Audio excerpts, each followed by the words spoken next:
na yung aking kaisipan ng isang linggong servisyo, kahit Sabado-Linggo, magtrabaho tayo. Yo, para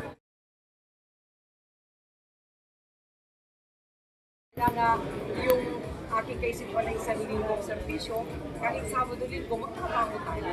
Yo, para, kasi maraming mga galing sa ospital na Friday afternoon or Saturday, wala pong mapuntahan kahit siyempre wala pong trabaho.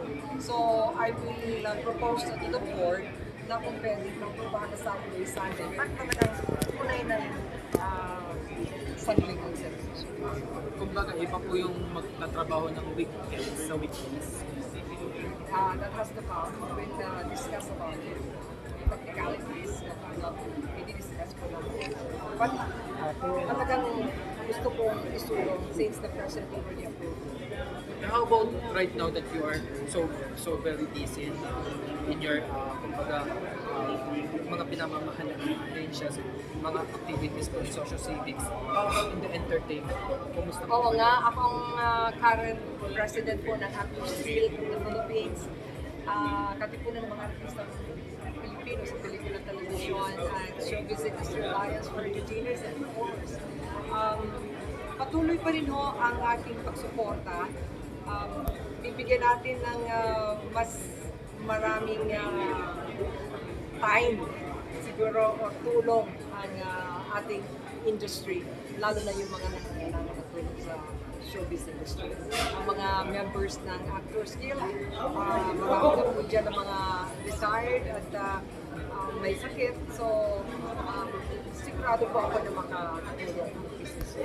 Ano po masasabi niyo sa naipasang batas ng Eddie Garcia? Okay po yun.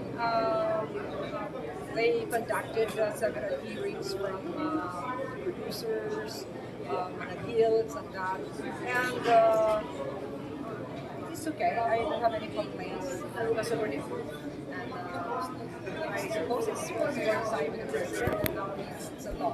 At ngayon po talagang mas tutubihin pa po natin ang support aside from yung existing na bill. Ang sa inyo po bilang isa sa head na rin po ng yun nga po sa organization and sa ahensya, the same time sa audience.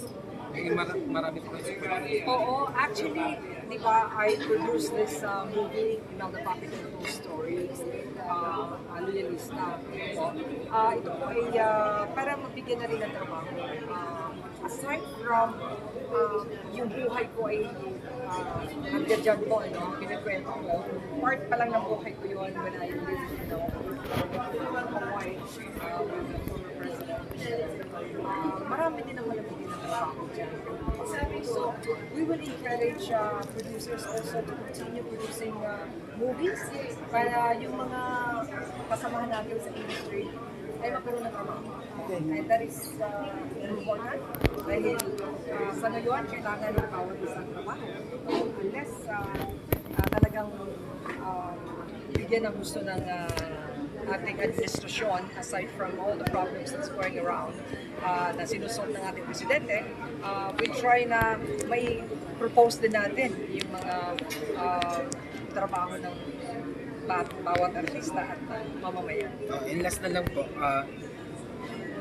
ano po ang plano, yung balak po dito sa Loyalista after po na maiikot nyo ito sa iba't ibang mga cities? Actually, itong Loyalista po, we already changed the title to Imelda Puppet and Ghost Story. But the entire story is still the same. Ano po, buhay ko pa rin po yun.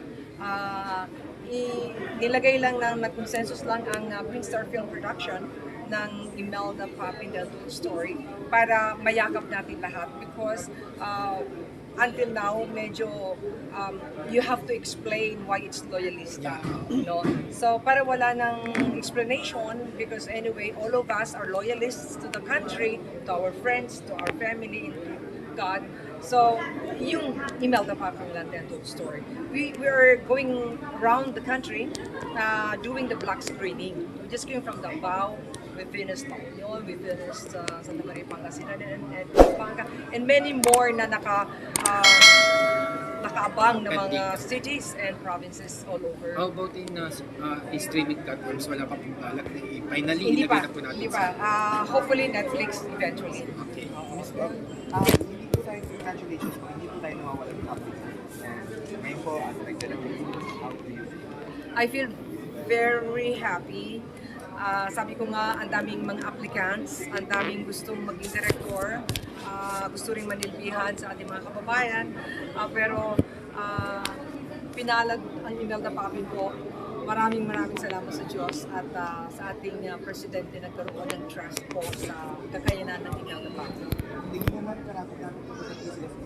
Ay matagal na po kasi ako tumutulong. Even before I entered politics, ako po ay tumutulong na. Nagbebenta ako ng mga maruya, nagbebenta ako ng hotcake, no?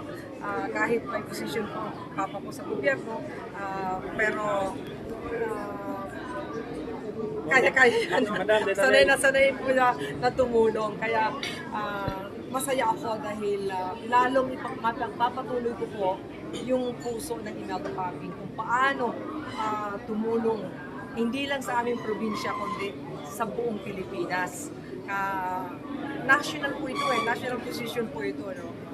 Kaya nakakatuwa dahil sabi ko, wow Lord, thank you. Kasi gusto ko talaga tumulong. Merong mga ibang positions na pwedeng ibigay sa akin pero mas sinangat ko sa Diyos ito. Ma'am, siguro, ano na lang po, sa recently, medyo handa ka ba sa kaharap ito? Oo naman. Wala namang, kung meron mang problema, walang problema hindi nasusolve. Sa tingin ko naman po, unang-una, hindi ko alam ang talagang story. So, I cannot make any comment about that. Tita Mel, may part 2 ba tayo? Santol?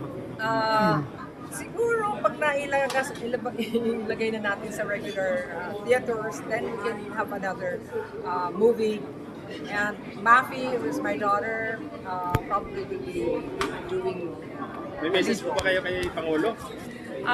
Ang message ko po sa ating presidente, President Ferdinand Marcos Jr., maraming salamat po. Ipagpapatuloy po namin ang panalangin para lalo po kayong magkaroon ng lakas at maging maganda lagi ang inyong desisyon. That is why kami rin ho, kasama na po ko sa PCSO, ay patuloy po na gagampanan namin ang aming katungkulan na binigay po ninyo ang mandato sa PCSO. Kaya maraming salamat po. Ang sabi niyo nga po ay ibababa natin ang tulong sa mga mamamayan. So narito po kami and we'll be going around and we'll shout to the whole world na ang PCSO ay maaasahan po. Maraming salamat.